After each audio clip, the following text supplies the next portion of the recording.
Pernah kepikiran nggak, apa sih yang sebenarnya ngebedain seorang wirausahawan sukses dari yang lain? Apa benar cuma soal modal gede dan rencana bisnis yang tebelnya minta ampun?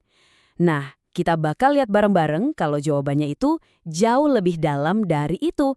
Semuanya berakar pada satu hal, pola pikir. Yuk kita bongkar sama-sama. Pasti sering denger kan cerita kayak gini, ada startup yang disuntik dana jutaan dolar, ujung-ujungnya malah gagal total. Tapi di sisi lain ada usaha rumahan yang modalnya pas-pasan, sekarang malah jadi raksasa.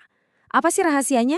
Kuncinya itu bukan di rekening bank mereka, tapi ada di dalam kepala mereka. Inilah yang akan kita jelajahi lebih dalam. Oke, untuk memecahkan misteri ini, kita perlu ngelihatnya dari dua sisi yang berbeda. Coba bayangin gini deh. Ada pemainnya dan ada permainannya.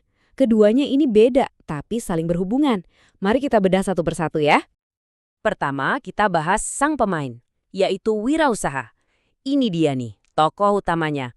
Orang yang ngelihat dunia dengan kacamata yang beda, yang punya nyali buat ambil risiko, dan yang mau kerja keras buat ngubah ide jadi kenyataan.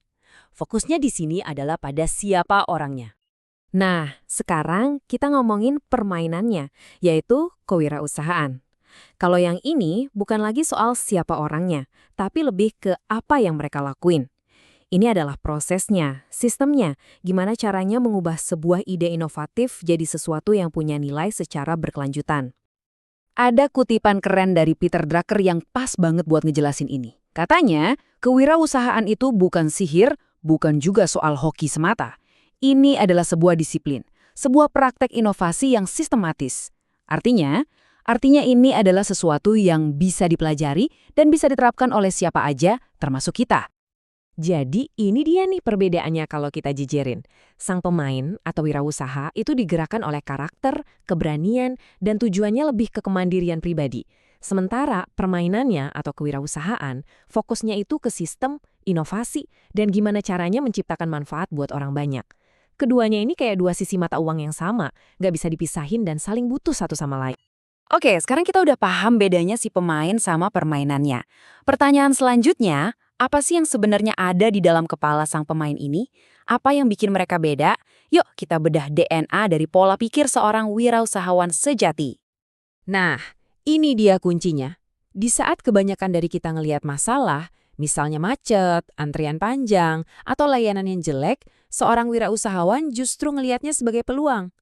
Setiap keluhan dari orang lain itu ibarat benih untuk sebuah solusi, sebuah bisnis baru yang siap buat lahir. Terus gimana soal kegagalan? Buat mereka, gagal itu bukan akhir dunia. Gagal itu cuma data. Cuma sebuah feedback yang ngasih tahu mereka, oke, cara yang ini nggak berhasil, jadi mereka bisa coba lagi dengan cara yang lebih pintar, lebih baik lagi. Mereka juga tipe orang yang nggak suka buang-buang waktu buat nyalain keadaan atau cari-cari alasan. Energi mereka tuh 100% fokus ke satu hal, nyari solusi. Pertanyaan di kepala mereka itu bukan, "Duh, kenapa sih ini bisa terjadi?" Tapi, "Oke, gimana caranya kita beresin ini?" Tentu aja, semua ini didukung sama fondasi karakter yang kuat. Mereka itu visioner, disiplin, jujur, dan inovatif. Tapi yang paling penting, mereka itu berani bertanggung jawab. Mau itu hasilnya sukses atau gagal, mereka bilang, ini tanggung jawab saya. Dan yang keren, pola pikir ini efeknya bukan cuma buat diri sendiri loh. Dampaknya itu bisa menyebar luas, kayak efek domino. Yuk kita lihat gimana semangat ini bisa jadi kekuatan untuk kebaikan di masyarakat. Intinya, sederhana banget. Semangat kewirausahaan itu adalah mesin penggerak kemajuan. Ini bukan cuma soal bangun bisnis dan cari untung, tapi soal membangun masyarakat yang lebih baik, selangkah demi selangkah. Coba deh bayangin dampaknya. Mereka menciptakan lapangan kerja, artinya pengangguran berkurang. Mereka bikin roda ekonomi lokal dan regional muter lebih kencang.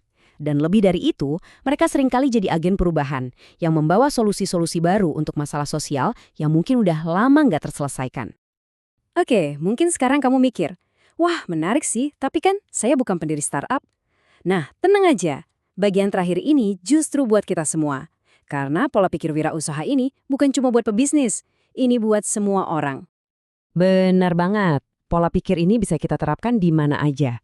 Seorang guru yang cari cara baru biar muridnya semangat belajar, seorang karyawan yang ngusulin proses kerja yang lebih efisien, atau bahkan mahasiswa yang bikin acara amal, mereka semua itu sebenarnya lagi menerapkan jiwa wirausaha. Jadi gimana caranya kita menumbuhkan jiwa ini dalam diri kita? Mulai aja dari hal-hal yang mendasar. Pupuk rasa mandiri dan jujur. Latih disiplin dan kebiasaan kerja keras. Selalu pikirkan dampaknya buat orang lain dan jangan pernah berhenti buat kreatif dan bekerja sama. Siapapun bisa kok membangun fondasi ini. Jadi saya mau ninggalin satu pertanyaan buat kita renungin bareng-bareng. Apapun peran kamu saat ini, di mana kamu bisa mulai melihat sebuah masalah sebagai peluang? Gimana caranya kamu bisa mengambil inisiatif untuk menciptakan sebuah nilai, entah itu buat diri sendiri atau buat orang-orang di sekitar kamu? Ingat, dunia menunggu solusi-solusi dari kita semua.